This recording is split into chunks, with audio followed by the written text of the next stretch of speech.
UDFിന്റെ Indira ഗ്യാരണ്ടിയിലെ glamour പ്രഖ്യാപനമായ KSRTCയിൽ സ്ത്രീകൾക്ക് സൗജന്യ യാത്ര നാളെ മുതൽ പ്രാബല്യത്തിൽ വരികയാണ്. മുൻ പ്രധാനമന്ത്രി ഇന്ദിരാഗാന്ധിയുടെ ഓർമ്മയ്ക്കായി പ്രിയദർശിനി എന്നാണ് പദ്ധതിക്ക് UDF പേര് നൽകിയിരിക്കുന്നത്. രാവിലെ തമ്പാനൂർ ബസ് ടെർമിനലിൽ മുഖ്യമന്ത്രി VD സതീശൻ പ്രിയദർശിനി പദ്ധതിയിലെ ആദ്യ ബസ് ഫ്ളാഗ് ഓഫ് ചെയ്യും. ഗതാഗത മന്ത്രി CP ജോൺ ഉൾപ്പെടെയുള്ളവർ ചടങ്ങിൽ പങ്കെടുക്കും. കേരളത്തിന്റെ ചരിത്രത്തിൽ നാഴികക്കല്ലായി മാറുന്ന ഒരു പദ്ധതിയാകും ഇതെന്നതിൽ സംശയമില്ല. അതിനാൽ ഉദ്ഘാടന ചടങ്ങ് ആഘോഷമാക്കാൻ കോൺഗ്രസും UDFും തീരുമാനിച്ചിട്ടുണ്ട്. UDFിന് രാഷ്ട്രീയമായ വലിയ മൈലേജ് നൽകുന്ന പദ്ധതിയായി സ്ത്രീകളുടെ സൗജന്യ യാത്ര മാറിയിട്ടുണ്ട്. അത് CPMന് അത്ര പിടിക്കുന്നില്ല. പദ്ധതിക്കെതിരെ ഒളിഞ്ഞും തെളിഞ്ഞും പല വിമർശനങ്ങളും നേതാക്കൾ ഉൾപ്പെടെ ഉന്നയിക്കുന്നുണ്ട്.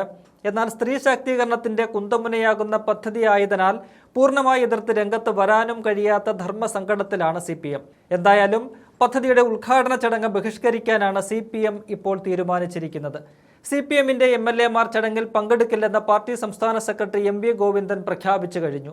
ഇത് സംബന്ധിച്ച നിർദ്ദേശം പാർട്ടി MLAമാർക്ക് നൽകിയിട്ടുമുണ്ട്.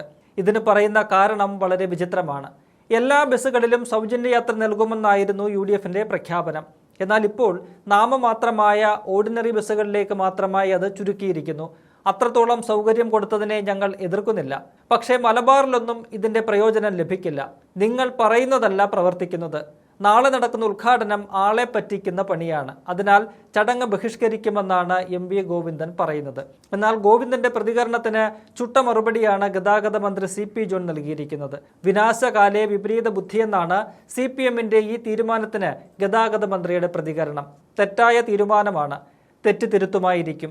എന്തായാലും അവർ പങ്കെടുക്കുന്നില്ലല്ലോ. ആ തീരുമാനം തിരുത്തണമെന്ന് ഒരിക്കൽ കൂടി അഭ്യർത്ഥിക്കുന്നു. വിപരീത തീരുമാനമാണ്. ഒരുപാട് തെറ്റുകൾ ഇപ്പോൾ തിരുത്തിക്കൊണ്ടിരിക്കുവാണല്ലോ. അതിൻ്റെ കൂട്ടത്തിൽ ഇതും ഭാവിയിൽ പെടും എന്ന് പറഞ്ഞ് CPMനെ പരിഹസിച്ച് ചിരിക്കുകയാണ് മന്ത്രി ചെയ്തത്.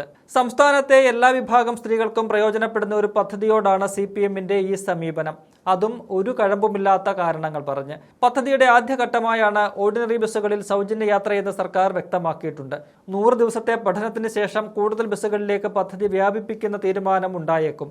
എന്നാൽ അതൊന്നും കാണാതെ അന്ധമായ രാഷ്ട്രീയം കുത്തിനിറച്ച് CPM പദ്ധതിയെ വിമർശിക്കുന്ന നടപടി തരം താണതാണെന്ന് പറയാതെ വയ്യ.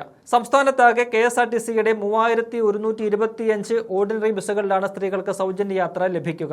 പ്രായമായ സ്ത്രീകൾക്കുൾപ്പെടെ ബസ്സുകൾ തിരിച്ചറിയാൻ ബസിന്റെ മുൻവശത്തും വാതിലുകൾക്ക് സമീപവും പ്രിയദർശിനി എന്ന സ്റ്റിക്കർ പതിപ്പിക്കും. സ്ത്രീകൾക്ക് സൗജന്യ യാത്ര ഇല്ലാത്ത ബസ്സിലാണ് കയറുന്നതെങ്കിൽ അവരോട് അക്കാര്യം ആദ്യമേ പറയും. 0 ടിക്കറ്റാണ് സ്ത്രീകൾക്ക് നൽകുക. അതിൽ കയറുന്ന സ്റ്റോപ്പും ഇറങ്ങുന്ന സ്റ്റോപ്പും രേഖപ്പെടുത്തും. സ്ത്രീകൾക്കൊപ്പം പുരുഷന്മാർ യാത്ര ചെയ്യുന്നുണ്ടെങ്കിൽ അവർക്ക് പ്രത്യേകം ടിക്കറ്റ് നൽകും.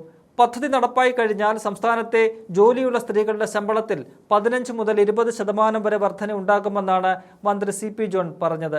കാരണം നിലവിൽ ഇവർ പ്രതിമാസം 3000 രൂപ വരെ യാത്രാ ചെലവിനായി വിനിയോഗിക്കേണ്ടി വരുന്നുണ്ട്. പണക്കാരെന്നോ പാവപ്പെട്ടവരെന്നോ മലയാളിയെന്നോ ഇതര സംസ്ഥാനക്കാരെന്നോ ഉള്ള വ്യത്യാസമില്ലാതെ എല്ലാ സ്ത്രീകൾക്കും പദ്ധതിയുടെ പ്രയോജനം ലഭിക്കുകയും ചെയ്യും.